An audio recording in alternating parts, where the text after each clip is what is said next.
Hey everyone, this is Lars, and in this video I'm gonna show you the most important parts of my equipment which I'm gonna take to Brazil. So let's do that.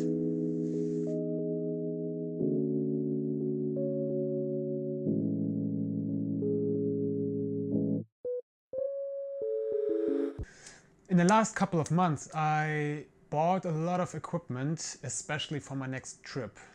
And I want to talk to you about which equipment I chose and what are the pros and cons. The first thing I'm going to show you is my Canon 80D. Why did I choose the 80D? The first thing is that it is weather sealed, and obviously for wildlife and nature photographer that's just super important. The next thing I really love about the 80D is its tiltable screen.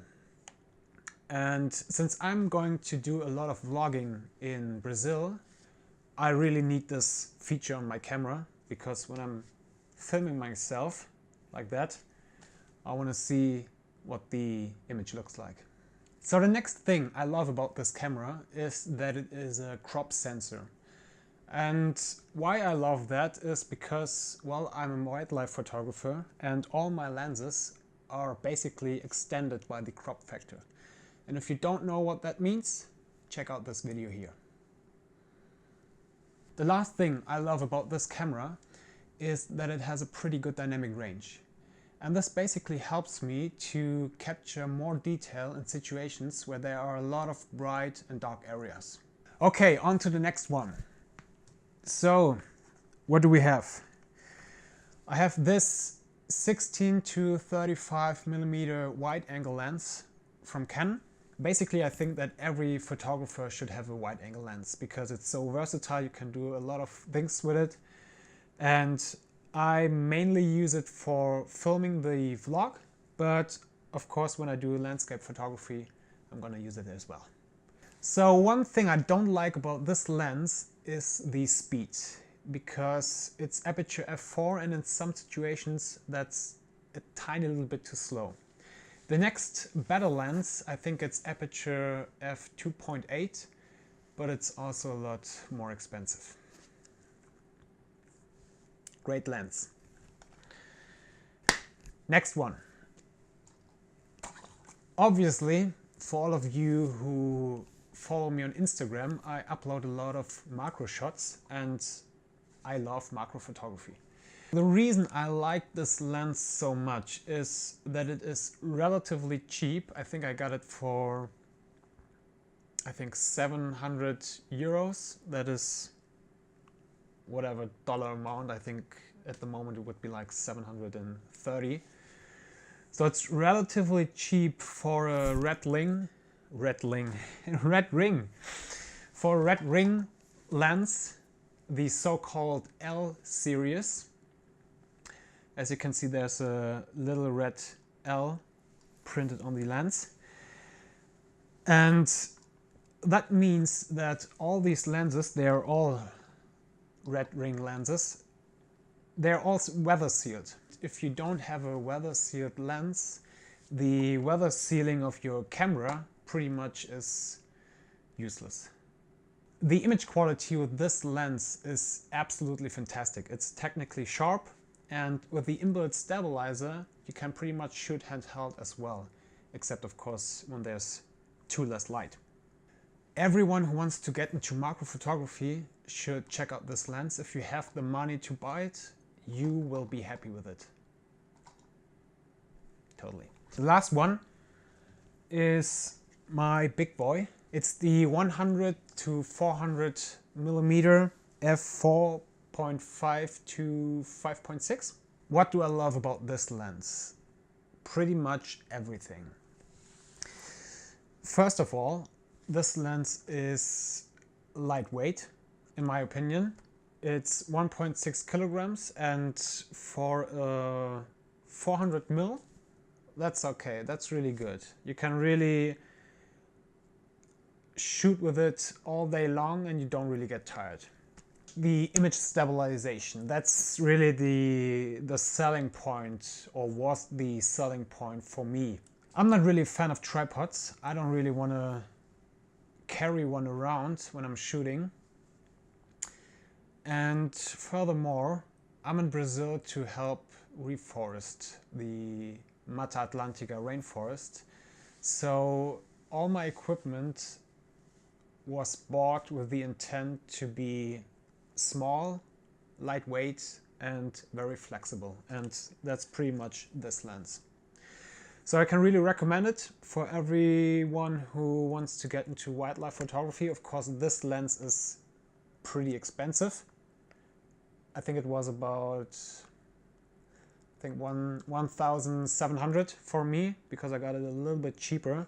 I think most people would get it around 1,800, 1,900.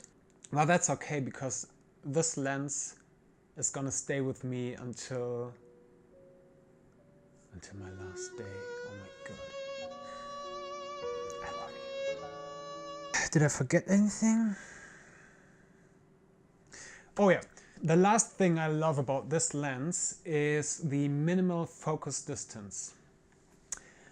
Because I said it's very flexible, and that's true, because the minimal focus distance at 400 millimeter is 1 meter.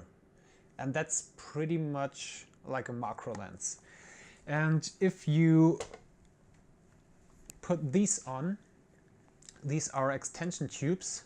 If you combine them, then you can pretty much use it as a macro lens and get minimal focus distances of, I don't know, way less than a meter. And that's why I love this lens so much, and I really can recommend it as well. Okay. Let's get to the next part. This camera is awesome. It's the GoPro Hero 5. I basically want to use this camera to capture a lot of my vlogging stuff, because when I'm working, when I'm doing the reforest stuff, when I'm doing the community stuff, when I'm doing whatever stuff I'm doing, and I don't have my hands to handle a camera, I'm gonna use this one and I'm gonna combine it with this gimbal. That's wrong, like that. How is it? So this is the gimbal, and the GoPro goes into the gimbal.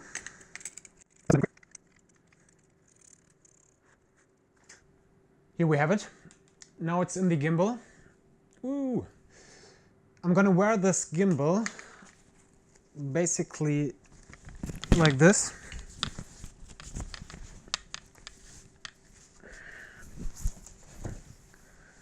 Basically like this. Let's turn it on.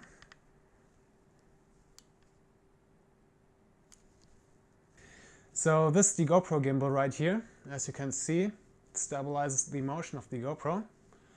And I can wear it just like this on my chest. And then I have the hands free and I can do whatever I want to do. And I'm still filming. There's one major disadvantage, and that is the recording of the sound. Because when I have the GoPro inside this gimbal, I can basically not record any sound.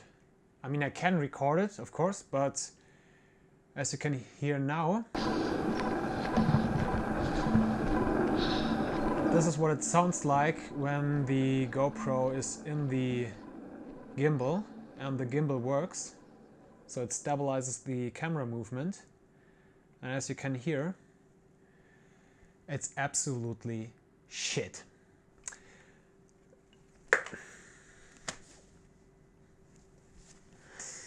Pretty sure that the problem is that there's a microphone directly touching the gimbal, and thus it records the sound of the engine. There may be a solution where you can just turn off this one microphone, because there are a lot of others. I think there's one here. I think there's one on the top as well. So there are multiple microphones on this camera. If you could just turn off this one microphone that is touching the gimbal itself, then I think the issue would disappear. As of yet, I couldn't figure out how to do that, and thus the audio I record with this camera while it is in the gimbal is completely unusable, and that pretty much sucks.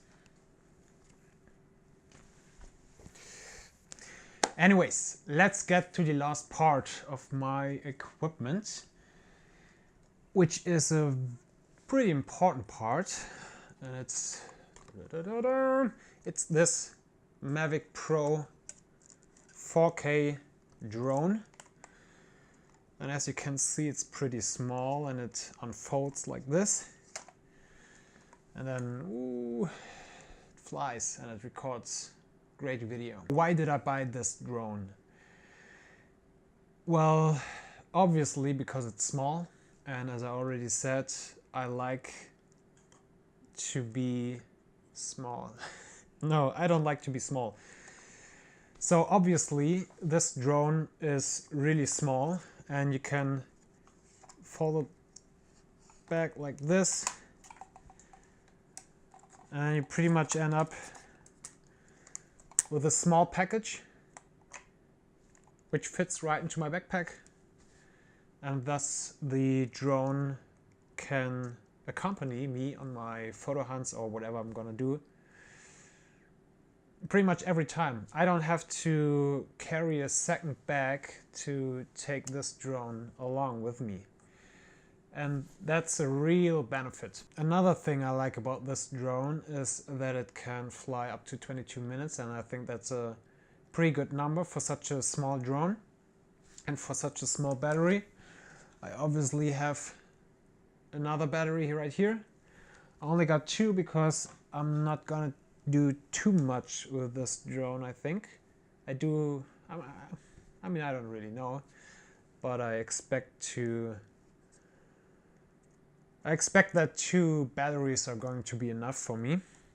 So one major issue I think this drone has is obviously the image quality.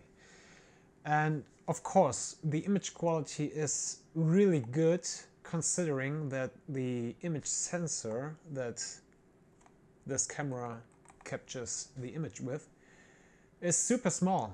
It's like, I mean, not even my fingernail. I think maybe half of it, not even. And so it does capture 4K, but it's really highly compressed data you capture here.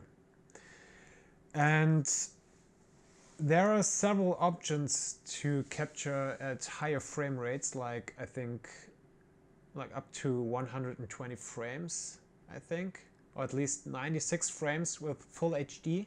But if you do that, the image is horrible. It's just, I mean, I think it's horrible. And so if you use the lower frame rates, like 24 frames per second, 25 or even 30 frames, then the image is pretty much okay. It's a really good image, considering that it's such a small drone.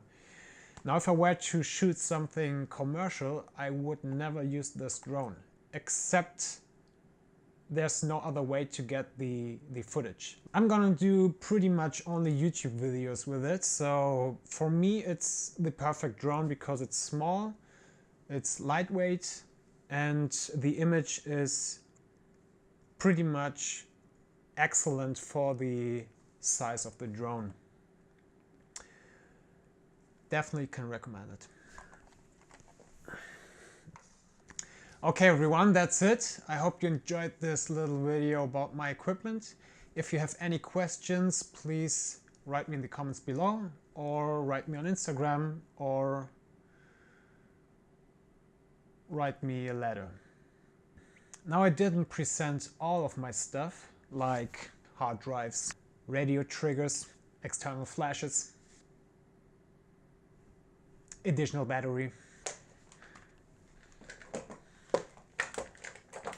charging devices, and much more. But if you want me to talk about that as well, please let me know, and then I'm gonna do another video, probably when I'm in Brazil, and then I'm gonna show you every tiny little bit of my equipment. Okay everyone, that's it for real now. I will see you with the next photo hunt episode soon. Until then, cheers.